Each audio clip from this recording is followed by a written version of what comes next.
तो आज की क्लास में जावा स्क्रिप्ट जो हम डिस्कस कर रहे थे प्रीवियस क्लासेस से उसी को आगे बढ़ाते हुए हम बात कर रहे हैं आज की क्लास में कंट्रोल स्टेटमेंट्स की।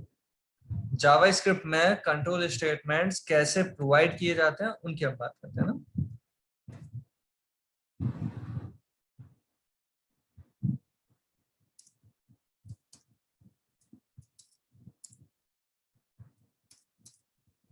HTML का बेसिक लेआउट अब तक तो आप सबको आइडिया हो चुका है इस चीज का।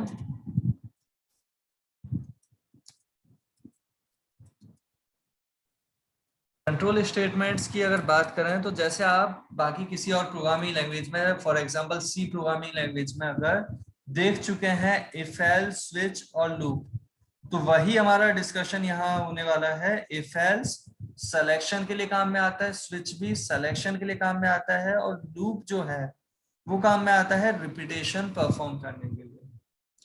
तो हम जो बात कर रहे हैं वो हम बात कर रहे हैं कंट्रोल स्टेटमेंट्स की। आज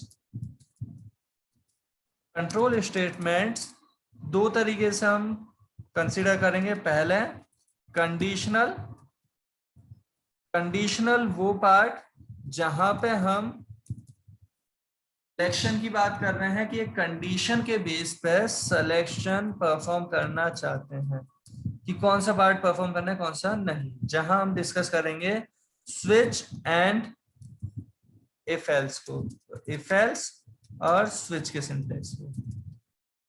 और साथ के साथ हम बात करेंगे लूपिंग। लूपिंग मतलब जहां पे इटरेशंस परफॉर्म की जाती है, रिपीटेशन परफॉर्म किया जाता है। इटरेशंस परफॉर्म करने वाले सिंटैक्स की हम बात करेंगे, लूप की हम बात करेंगे।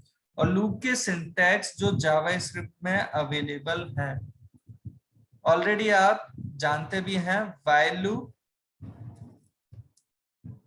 For loop, do while loop, ये तो वो लूप हैं जो आप जानते हैं।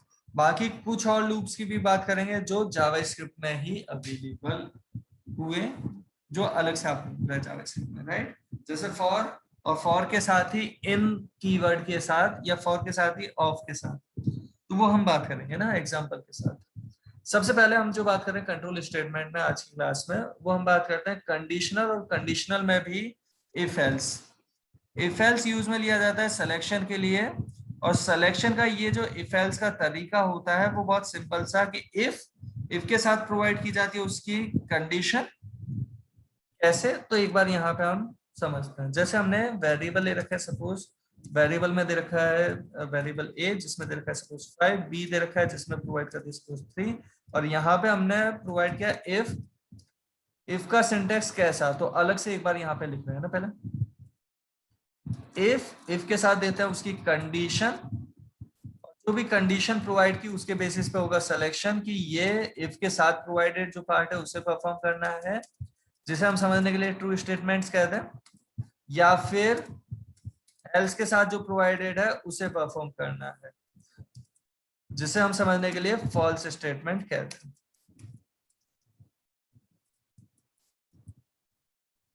इफ का सिलेक्शन कैसा है, इफ के साथ जो कंडीशन है अगर वो ट्रू है तब तो इसे परफॉर्म करेगा, और फिर डायरेक्ट यहां चला जाएगा कॉमन स्टेटमेंट पे। जबकि अगर कंडीशन फॉल्स है तो इस पोर्शन को स्किप करते हुए डायरेक्ट एल्स के साथ प्रोवाइडेड पोर्शन को परफॉर्म करेगा, और फिर चला जाएगा कॉमन। मतलब यहाँ पे इन दोनों में से सिलेक्शन होगा कि इसे परफॉर्म कर रहे हैं या फिर इसे परफॉर्म कर रहे हैं।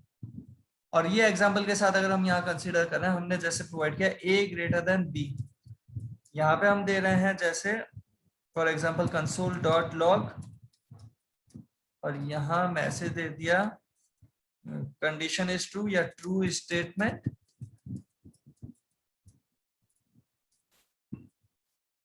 जबकि इसके एल्स वाले क्वेश्चन में हमने प्रोवाइड कर दिया फॉल्स स्टेटमेंट।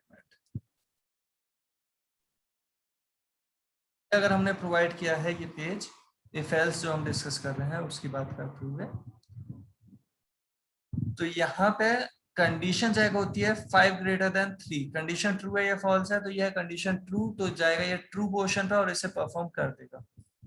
और उसके बाद कोई कॉमन पार्ट होता तो उसे भी परफॉर्म कर देता, बट यहाँ कॉमन पार्ट नहीं है तो कॉमन पार्ट अलग से परफॉर्म नहीं होगा, है ना। इस पेज को किया हमने सेव। इसे अगर हम ब्राउजर पर चेक करते हैं तो ब्राउजर पे ये कैसा आ रहा है, कुछ इस तरीके से ब्लैंक पेज आ रहा है और console.log, मतलब यहाँ हम इंस्पेक्ट एलिमेंट में हम इसे देख सकते हैं कंसोल वाले सेगमेंट में कि ट्रू स्टेटमेंट का मैसेज आ रहा है। और ये जो अभी अभी हमने देखा, इसी एग्जांपल को प्रीवियस क्लासेस में जो हम देख चुके हैं, जो काम की चीज जो आप सभी को आइडिया है, उसके साथ अगर यहाँ पे हम रिलेट करें तो बात कुछ ऐसी है, जैसे हमने यहाँ पे सपोज इस पेज पे इनपुट एलिमेंट प्रोवाइड कर रखा है, नो डाउट फॉर्म के अंदर प्रोवाइड करना चाहिए, बेटर अप्रोच है, बट अभी समझने के लिए हम डायरेक्टली प्रोवाइड कर रहे हैं ना। यहाँ पे हमने दे रखा है जैसे इनपुट टाइप दे दिया नंबर, नेम उसका कुछ भी प्रोवाइड करें, अभी नेम की जरूरत नहीं लग रही तो हमने नेम नहीं दिया, जब जरूरत लगे आप प्रोवाइड कर सकते हैं। हमने दे दी उसकी आईडी, जैसे हमने इसकी आईडी दे दी सपोज ए या वैल्यू 1 v1 कह देते हैं। सिमिलरली हमने दूसरा प्रोवाइड कर रखा है एक फील्ड, हमने आईडी दे दी v2 और हमें मैक्सिमम फाइंड आउट करना है तो उसके लिए हमने दे दिया यहाँ पे बटन, और बटन ये जो प्रोवाइड किया है इस पे हमने दे दिया क्लिक हेयर, ऐसी कुछ वर्डिंग दे दी, जिस पे क्लिक करते हैं तो ऑन क्लिक इवेंट के साथ हम यहाँ पे प्रोवाइड कर रहे हैं फंक्शन। फंक्शन क्या, मैक्सिमम कैलकुलेट करने का फंक्शन हमने प्रोवाइड कर दिया। जैसे हमने उस फंक्शन का नाम अभी जो हम प्रोवाइड करेंगे, प्री डिफाइंड चीज नहीं है, हम प्रोवाइड करेंगे, हमने प्रोवाइड कर दिया ये कैलकुलेट मैक्सिमम के लिए फंक्शन का नाम cl_max, इस तरीके से प्रोवाइड कर दिया। v1 और v2 जो दो वैल्यू हमने यूजर से पूछी है उसके लिए अगर आप चाहो तो पहले वर्डिंग भी दे दी, first value and second value, तरीके से ये प्रोवाइड कर दिया है। सॉरी, ये सेकंड वैल्यू से ये प्रोवाइड कर दिया, और यहाँ पे जैसे ये बटन पे क्लिक करें ये फंक्शन कॉल होगा, और ये फंक्शन कौन सा है जिसे हम अब डिफाइन कर रहे हैं। कैसे डिफाइन कर रहे हैं हम इस पर्टिकुलर चीज को, तो उसे एक बार समझते हैं। यहां हमने फंक्शन डिफाइन करना चाहा, फंक्शन का नाम आप देख ही चुके हैं cl_max, और उसके अंदर ये वर्किंग हम प्रोवाइड करना चाहते हैं। तो ये वर्किंग हमने प्रोवाइड की जैसे कि इस तरीके से। ये जो वर्किंग हमने प्रोवाइड करनी चाहिए इसमें पहले a और b की वैल्यू तो आए, कैलकुलेट हो जाए, तभी तो a ग्रेटर b चेक करना चाहेंगे। और इसके लिए हमने क्या किया, तो हमने प्रोवाइड किया वेरिएबल a और वेरिएबल b, दो वेरिएबल क्रिएट किए। a के पास प्रोवाइड कर रहे हैं कहां से वैल्यू, तो डॉक्यूमेंट, ऑलरेडी हमने बात की है कई बार इस चीज की, document dot gate element by ID, कि पूरे डॉक्यूमेंट फाइल में जिसकी आईडी v1 है उस ऑब्जेक्ट की बात यहाँ पे हो रही है, और उसकी भी वैल्यू की बात करना चाहते हैं तो हमने दे दिया वैल्यू, लेकिन वो है एक इनपुट टैग, और इनपुट टैग की वैल्यू एक स्ट्रिंग टाइप की कंसीडर की जाती है। हम इसे स्पेसिफिकली अगर इंटीजर वैल्यू की तरह ट्रीट करना चाहते हैं तो हमने प्रोवाइड कर दिया पार्स इंट। पार्स इंट एक प्री डिफाइंड फंक्शन जो हमने यहाँ पे प्रोवाइड किया उस इनपुट फील्ड की वैल्यू पे, कि उस वैल्यू के अंदर जो इंटीजर वाला पार्ट है ना वो जाए ए नेम के वेरिएबल में। तो यहाँ पे जो अभी हमने ये स्टेटमेंट दिया है, इस स्टेटमेंट को एक बार थोड़ा आराम से समझते हैं, पहले भी देख चुके हैं बट फिर भी। डॉक्यूमेंट एक ऑब्जेक्ट है जो पूरी डॉक्यूमेंट फाइल को रिप्रेजेंट करेगा। गेट एलिमेंट बाय आईडी से उस डॉक्यूमेंट फाइल में जिसकी आईडी v1 है उस एलिमेंट को रिप्रेजेंट करेंगे। एक नया ऑब्जेक्ट आ गया यहाँ पे, ये जो सिलेक्टेड पोर्शन है एक नए ऑब्जेक्ट को रेफर कर रहा है। कौन सा ऑब्जेक्ट, ये इनपुट फील्ड वाला एलिमेंट जिससे रिप्रेजेंट हो सके, उस ऑब्जेक्ट को ये रेफर कर रहा है। और इस ऑब्जेक्ट की वैल्यू फाइंड आउट करने के लिए एट्रीब्यूट है डॉट वैल्यू, इनपुट फील्ड की वैल्यू फाइंड आउट करने के लिए डॉट वैल्यू ये हमने प्रोवाइड किया। लेकिन इससे जो वैल्यू आएगी इनपुट फील्ड में जो भी प्रोवाइड कर रखा है, सपोज वो अगर प्रोवाइड कर रखा है 5, तो ये कंसीडर करेगा स्ट्रिंग 5, तो ना इस चीज को ये स्ट्रिंग वैल्यू की तरह कंसीडर करेगा। हम अगर वहां पे प्लस करेंगे तो स्ट्रिंग का प्लस मतलब कॉन्केटिनेशन कर देता। हम अप्रोच भले ही यहाँ पे ग्रेटर देन प्रोवाइड कर रहा हूँ, ग्रेटर देन वर्क कर जाता है स्ट्रिंग पे भी, बट फिर भी हम अप्रोच रखना चाहते हैं इंटीजर वाली। तो उसके लिए हमने पहले इसका इंटीजर में कन्वर्जन किया पार्सेंट फंक्शन की हेल्प से, इसमें से इंटीजर वैल्यू फाइंड आउट कर ली, और वो जो इंटीजर वैल्यू आई वो पहुंच गई a के अंदर। सिमिलरली b के अंदर वैल्यू भी प्रोवाइड कर दी हमने ऐसे ही, तो b के अंदर वैल्यू क्या पहुंच जाती है परसेंट, और ये हमने id बस v1 की जगह v2 दे दिया। तो v2 ऑब्जेक्ट की जो वैल्यू है, v2 id वाले ऑब्जेक्ट, ये जो बोल रहे हैं ना v2 वाला ऑब्जेक्ट, इसे समझना v2 id वाला जो एलिमेंट है उसका जावास्क्रिप्ट में रिप्रेजेंट करने वाला जो ऑब्जेक्ट है, उसकी जो वैल्यू है वो हमने यहाँ परसेंट से प्रोवाइड कर दी बी के अंदर। बेसिकली v2 इनपुट में जो भी यूजर ने दिया होगा वो b में चला गया, v1 में जो दिया वो a में चला गया। अब a ग्रेटर b चेक करते हैं और उसके करस्पॉन्डिंग हम रिजल्ट बता रहे हैं। ट्रू स्टेटमेंट और फॉल्स स्टेटमेंट अभी के लिए केवल इतना ही हम प्रोवाइड करते हैं। सेव करते हैं, पहले अभी तक का इम्प्लीमेंटेशन चेक कर लेते हैं, फिर आगे बात करते हैं ना। ऐसा अगर हमने ये प्रोवाइड किया है, इस पेज को करते हैं ब्राउजर पे चेक, तो एक बार जूम करके भी विजिबल करा देते हैं। फर्स्ट वैल्यू सेकंड वैल्यू का ऑप्शन आता है, क्लिक हेयर वाला बटन है। हम यहाँ पे वैल्यू जैसे प्रोवाइड करते हैं सपोज 20, और यहाँ पे वैल्यू दे रहे हैं सपोज 10, और क्लिक हेयर पे क्लिक करेंगे उससे पहले इंस्पेक्ट एलिमेंट ओपन करके देख लेते हैं कि कंसोल एकदम ब्लैंक है, राइट। ऐसे क्लिक हेयर पे क्लिक करते हैं, ये ट्रू स्टेटमेंट आ गया कि ये वैल्यू बड़ी है, तो हमने अभी जैसा काम दे रखा है इसके ट्रू पोर्शन में वो चीज ये कर रहा है। हम यहीं पे अगर दे देते सपोज 20 और 100, और अब क्लिक हेयर पे क्लिक कर रहे हैं तो ये क्या आता है, false statement. 20 greater than 100 condition है फॉल्स, तो फॉल्स स्टेटमेंट वाली बात आती है। यहाँ तक की बात का अगर आपको थोड़ा सा भी आइडिया अगर लग गया है, तो अब हम यहाँ पे बात कर रहे हैं कुछ ऐसी कि हमने ये जो बटन प्रोवाइड कर रखा है, इस बटन के भी बाद ध्यान से समझे, ये तो स्क्रिप्ट वाला पोर्शन यहाँ से स्टार्ट होता है, ये है जावास्क्रिप्ट वाला पार्ट। उससे पहले तो HTML ही है।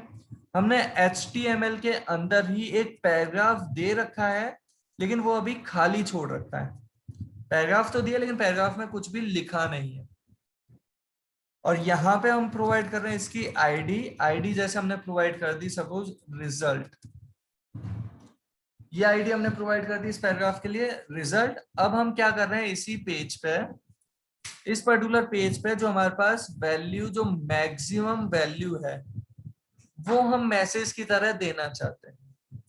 फॉर एग्जाम्पल अभी पहले एक बार वापस कंसोल के साथ ही हम देख लेते हैं जो मैसेज देना चाहते हैं, क्योंकि वो क्लियरिटी रहे कि मैसेज दे क्या रहे हैं। हम मैसेज दे रहे हैं जैसे मैक्सिमम इज, ये तो एज इट इज लिखा हुआ है, और साथ में वैल्यू आ जाए तो स्ट्रिंग के साथ वैल्यू भी दिखानी है, तो कॉन्केटिनेशन कर दिया। और कॉन्केटिनेशन किसका, तो यहाँ दे दिया ए। अगर ए ग्रेटर बी ट्रू है तब तो हम क्या मैसेज दे रहे हैं, मैक्सिमम इज ए। अगर ये कंडीशन है फॉल्स तो हम क्या मैसेज दे रहे हैं, मैक्सिमम इज बी। प्लस अगर स्ट्रिंग के साथ आता है तो ये कॉन्केटिनेशन का वर्क करता है और इसके करस्पॉन्डिंग आउटपुट आ जाएगा। सेव किया, अभी ये पैराग्राफ जो दे रखा है अभी इसे काम में नहीं लिया है, बट दे दिया एक्स्ट्रा में, इसका कोई इंपैक्ट तो अलग से पड़ेगा नहीं। अभी इस पेज को करते हैं रिफ्रेश। इनिशियली कंसोल ब्लैंक है, ये ब्लैंक है, यहाँ वैल्यू देते हैं। अच्छा यहाँ पैराग्राफ है लेकिन कुछ लिखा नहीं है तो दिखाई थोड़ी देगा। यहाँ हम वैल्यू देते हैं जैसे सपोज 20, और यहाँ दे दिया हमने सपोज 80। ये कंडीशन 20 ग्रेटर 80 कंडीशन फॉल्स होगी, और उस वक्त मैक्सिमम इज और बी की वैल्यू आ जाएगी, मतलब 80 आ जाएगा। तो क्लिक हेयर पे क्लिक करते हैं तो मैसेज आ रहा है मैक्सिमम इज 80। यही अगर हमने प्रोवाइड कर रखा होता सपोज 200 और 180, और अब चेक करें तो मैक्सिमम कौन सा आएगा, तो मैक्सिमम इज 200 आ रहा है। ये मैसेज कैसे प्रिंट किया, तो मैक्सिमम इज तो एज इट इज स्ट्रिंग है, प्लस ए की वैल्यू दे दी, या प्लस बी दिया तो बी की वैल्यू दे दी। एक नई स्ट्रिंग क्रिएट हो जाएगी। स्ट्रिंग और नंबर के एडिशन जो प्रोवाइड करते हैं उससे होता है कॉन्केटिनेशन, उससे ये एक नई स्ट्रिंग आ जाएगी। और अगर हम यही जो वैल्यू आ रही थी हमारे पास, ये स्ट्रिंग, यही स्ट्रिंग अगर हम असाइन करना चाहते हैं तो कैसे असाइन करते हैं वो समझें। ये स्ट्रिंग तो करनी है हमें असाइन, कहाँ असाइन करना चाहते हैं, तो जैसे हमने ये किसी चीज की वैल्यू ली थी, सिमिलरली आपको ध्यान होगा इनर HTML इनपुट फील्ड की वैल्यू ली जा रही है, जबकि अगर आपको वो रिजल्ट किसकी आईडी है इस पेज पे, तो रिजल्ट आईडी है इस पैराग्राफ की। पैराग्राफ के अंदर अगर वो चीज आपको लिखनी है, वो कंटेंट की तरह प्रोवाइड करना है, तो वो एट्रीब्यूट है इनर HTML। ये हमारी चॉइस से हमने कुछ भी वर्ड नहीं दे दिया है, ये पहले से प्री डिफाइंड मैनर में प्रोवाइडेड है कि हेडिंग के लिए अगर आपको कंटेंट देना है, या पैराग्राफ के लिए, या डिव के लिए, या किसी भी पेयर टैग के लिए, किसी भी पेयर टैग के लिए आप कंटेंट अगर देना चाहते हैं या उसका कंटेंट लेना चाहते हैं, तो काम में लेंगे उसका इनर एचटीएमएल। तो इस तरीके से हमने ये प्रोवाइड कर दिया इनर एचटीएमएल में, ये प्रोवाइड कर रहे हैं मैक्सिमम इज ए। सिमिलरली यहाँ पे हम इसके इनर एचटीएमएल में क्या प्रोवाइड करते हैं, मैक्सिमम इज बी। और अगर वहां पुराना पैराग्राफ भी होता, हमने नई वैल्यू असाइन कर दी, तो पुराना डेटा गायब, उस पैराग्राफ का इनर पार्ट, उसका कंटेंट एरिया, पैराग्राफ के बीच वाला जो पार्ट है वो हो जाएगा एकदम खाली, और उस जगह पे आ जाएगी ये वैल्यू, ओवरराइट करवा देगा, पुरानी वैल्यू हटा के नई वैल्यू ऐसी प्रोवाइड कर। कैसे ये वर्क करता है उसे देखते हैं। सेव किया इस पेज को, इसे किया रिफ्रेश, कंसोल एकदम ब्लैंक है, और कंसोल पे तो प्रिंट किया भी नहीं है आगे, तो कंसोल देखने की जरूरत नहीं है, इसे कर दिया हमने क्लोज। यहाँ पे हम प्रोवाइड कर रहे हैं क्या, जैसे हमने प्रोवाइड कर दिया सपोज 200, और ये दे दिया हमने सपोज 250। क्लिक एयर पे क्लिक करते हैं तो ये पैराग्राफ में क्या गया, मैक्सिमम इज 250। हम यहीं पे वैल्यू अगर प्रोवाइड कर देते हैं सपोज 100, और ये हमने प्रोवाइड कर दिया सपोज सेकंड वैल्यू प्रोवाइड कर दी 50, इस केस में क्लिक एयर पे क्लिक करने पे क्या गया, मैक्सिमम इज 100। सेम पैराग्राफ में दूसरी वर्डिंग आती है तो पुरानी वर्डिंग हट जाती है। सेम पैराग्राफ में जैसे नया कंटेंट दोगे पुराना कंटेंट गायब होता है। और 150 इस तरीके से दे रहे हैं तो उसकी करस्पॉन्डिंग वैल्यू आ रही है। ये अगर हम कर देते हैं सपोज 250, 100 और 250, तो मैक्सिमम आ रहा है 250। और यहीं पे अगर हम कर देते हैं ये 1000, तो होपफुली आप सभी को आइडिया लगता है। और यहाँ जो हम इफ की बात कर रहे हैं, इफ की बात करने के साथ साथ हम पहले ही ग्रेटर देन की बात कर चुके हैं। ग्रेटर देन क्या कहता है, अगर आप चेक करोगे 1000 ग्रेटर देन 1000, कंडीशन ट्रू है या फॉल्स है, तो 1000 ग्रेटर है क्या 1000 से, नहीं है, तो यह है कंडीशन फॉल्स। ये जाएगा एल्स वाले पोर्शन पे और मैसेज प्रिंट कर देगा मैक्सिमम इज, और बी की वैल्यू प्रिंट कर देगा, और बी की वैल्यू है 1000, तो रिजल्ट क्या आ जाएगा, अगर हम इस तरीके का दे रहे हैं तो रिजल्ट आ रहा है मैक्सिमम इज 1000। बात ऐसी है जैसे 5 और 5 दे रखा है, अगर आपने इस केस में अगर देखें तो 5 ग्रेटर 5 कंडीशन फॉल्स है, और उस केस में बी की वैल्यू प्रिंट कर रहा है, दिखने में तो यही लगेगा जैसे मैक्सिमम 5 आ गया, ए से आया या बी से उससे मतलब ही नहीं है हमें। क्योंकि कई बार ऐसा करने की जरूरत होती है कि बहुत सारे स्टूडेंट्स का डेटा है, उनमें मैक्सिमम परसेंटेज क्या है वो फाइंड आउट करनी है, किसकी है वो फाइंड आउट नहीं करनी है। अगर तो लॉजिक कुछ इस तरीके से भी सोच लिया जाता है। बाकी इफ एल्स की अप्रोच वैसी ही है जैसी आप सी प्रोग्रामिंग में देख चुके हैं। और ये जो अभी हमने एग्जांपल लिया था, हम सिमिलर एग्जांपल प्रोवाइड कर रहे हैं इस बार मैक्स ऑफ 3 नंबर्स के लिए।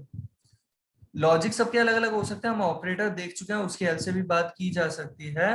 बट अभी सिंपल मैनर में अगर हम ये कहें कि हमने 3 नंबर्स 3 वैल्यूज यूजर से रीड करनी चाहिए, जैसे हमने यहाँ पे पूछा फर्स्ट वैल्यू, यहाँ पे हमने कह दिया सेकेंड वैल्यू, एंड यहाँ पे हमने प्रोवाइड कर दिया सपोज ये थर्ड वैल्यू, ऐसा मैसेज हमने दे दिया। वैल्यू जो रीड कर रहे हैं v1 v2 v3 आईडी दे दी उनकी। वेरिएबल हमने यहाँ पे लिए a b और c, साथ में हमने प्रोवाइड कर दिया जैसे मैक्सिमम के लिए एक अलग वेरिएबल। हम यहाँ पे क्या कर रहे हैं, a के अंदर, b के अंदर और c के अंदर वैल्यू फाइंड आउट करते हैं, बिल्कुल उसी तरीके से जैसे अभी बात की थी। v1 v2 v3 आईडी वाले एलिमेंट्स की वैल्यू लेके आ गए। अब हम यहाँ पे क्या कर रहे हैं उसे समझना, हम यहाँ पे चेक करते हैं कि कौन सी वैल्यू मैक्सिमम है, और उस वैल्यू को फाइनली हम प्रिंट करना चाहते हैं। कहाँ, उस रिजल्ट के अंदर प्रिंट कर देंगे m नाम का जो वेरिएबल लिया है ना उसकी वैल्यू। बस m की वैल्यू कैलकुलेट कैसे कर रहे हैं उसे समझें। हम चेक करते हैं a ग्रेटर b अगर ट्रू है, तो चेक कर रहे हैं a ग्रेटर c भी ट्रू है क्या, क्योंकि a अगर b से बड़ा है तो इस पोर्शन में गया, और उस केस में a का कंपैरिजन c से कर रहे हैं। अगर ये ट्रू है तब तो मैक्सिमम आया a, अगर ये फॉल्स है तो समझना ये एल्स। अगर इस तरीके से इफ एल्स प्रोवाइडेड है जैसा किसी प्रोग्रामिंग लैंग्वेज में आपने देखा होगा, बिल्कुल वैसा ही इफ के अंदर एक पूरा इफ एल्स हमने प्रोवाइड कर दिया, तो क्या होगा, जब ये कंडीशन ट्रू होगी तभी तो इसे चेक करेगा। तो कंडीशन अगर ट्रू थी a ग्रेटर b था, और इसे चेक करते टाइम पता चला कि ये कंडीशन है फॉल्स, तब जाएगा इसके एल्स पे।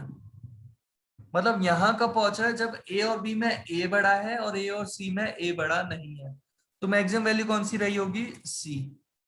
सिमिलरली जैसे हमने ये बात की है, सिमिलरली अगर यहाँ पे बात करते हैं इसके एल्स में, तो अगर ए ग्रेटर बी ट्रू नहीं होता तो यही काम हम कर रहे होते बी और सी के बीच में, कि बी और सी में अगर बी ग्रेटर है तब तो बी, नहीं तो सी।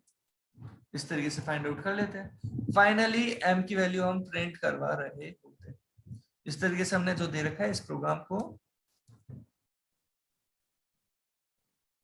गलती से डॉट सी से सेव हो गया, एक बार वापस हम इसे सेव करते हैं, सेव एज करते हुए, क्योंकि सी प्रोग्रामिंग वाला सही एग्जांपल है ये जो आपने किया होगा। हम इसे सेव एज कर रहे हैं 158